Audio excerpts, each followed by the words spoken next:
ministre honoraire de l'Intérieur, je dois vous avouer que c'est une question très capitale pour notre peuple.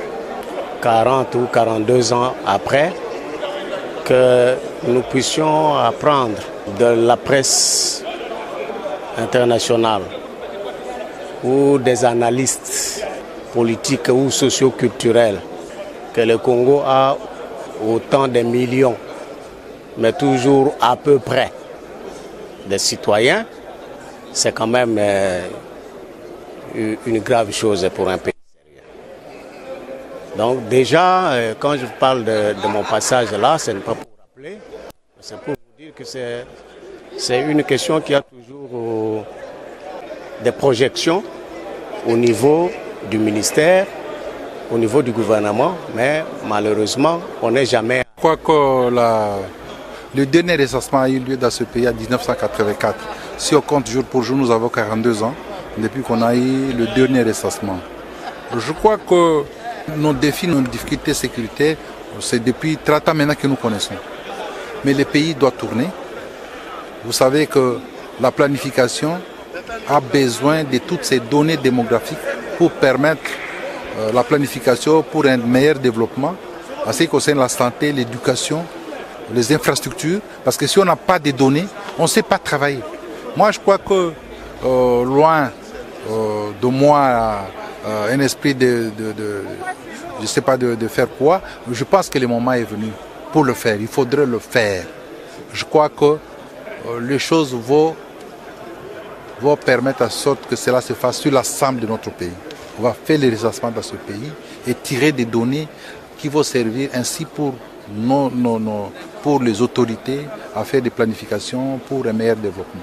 Je crois que c'est le début du processus.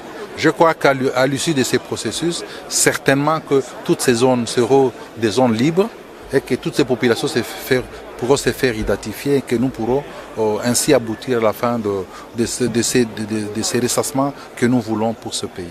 Et nous louons l'initiative parce qu'un pays qui ne se connaît pas ne saura pas planifier, un pays qui ne se connaît pas ne saura pas gouverner, un pays qui ne se connaît pas ne saura pas comment transformer son pays. Et c'est ce que nous remarquons ici dans notre pays, parce que nous vivons l'insécurité, parce qu'on ne connaît pas, nous sommes à combien, on ne sait pas même par rapport au projet de la planification de façon générale, à ce qui concerne la couverture santé universelle. Il y a plusieurs projets de développement, mais on ne sait pas nous sommes à combien.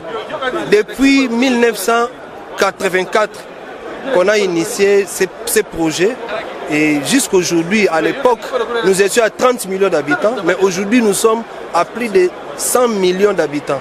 C'est vraiment inimaginable, c'est vraiment inacceptable. Je crois qu'aujourd'hui, nous ne pouvons que saluer le leadership et le management du chef de l'État par rapport au projet et nous allons faire tout ce qu'il faut pour que la population soit mobilisée, et afin que tout le monde puisse adhérer. Et facilement, on peut repérer biométriquement, on peut repérer toute la population ici dans notre pays, même ailleurs. À travers ces projets, même en Angola, on peut savoir le nombre de la population congolaise. En Afrique du Sud, dans tous les pays à travers le monde, on peut connaître les chiffres exacts de la population. Comme vous l'avez constaté vous-même, tous les députés étaient très contents parce que ce n'est pas aujourd'hui que les Congolais s'étaient déjà réveillés pour cette question de recensement. Madame la secrétaire générale à cette organisation onusienne est venue encore renforcer ce que déjà au niveau même du Parlement, on avait commencé à réfléchir. Et imaginer que ça vienne encore des instances des Nations Unies, nous ne pouvions qu'applaudir et comme vous l'avez déjà vécu au niveau de la plénière, il y a eu un soutien total, moyennant même la résolution qui a été votée à l'unanimité par tous les députés nationaux, parce que nous avons compris que les enjeux tels qu'expliqués au niveau de cette séance plénière en valent la peine. Et donc, nous n'allions pas vraiment rester à l'écart, il fallait à soutenir. Il fallait adopter une résolution et des recommandations d'ailleurs pour montrer que l'Assemblée s'approprie déjà l'action qui a été initiée par les agences des Nations Unies, notamment cette agence qui s'occupe de la population.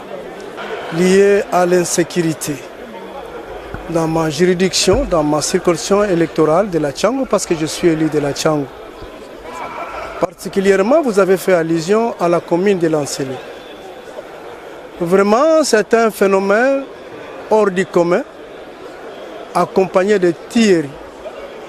Comme vous le savez bien, la vie humaine est sacrée.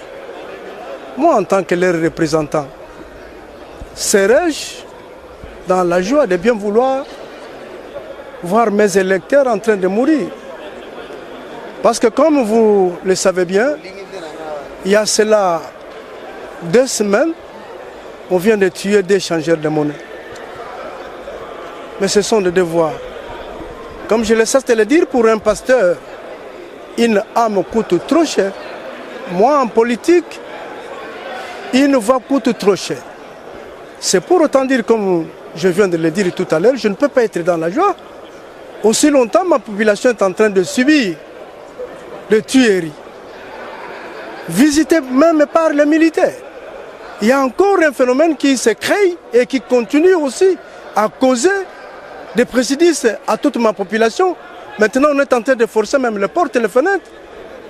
Alors, c'est la raison pour laquelle j'interpelle les ministres ayant dans ses attributions l'intérieur et la sécurité de bien vouloir s'investir. Parce que moi, en tant qu'élu, les représentants, j'aimerais que ma population puisse vivre dans la quiétude.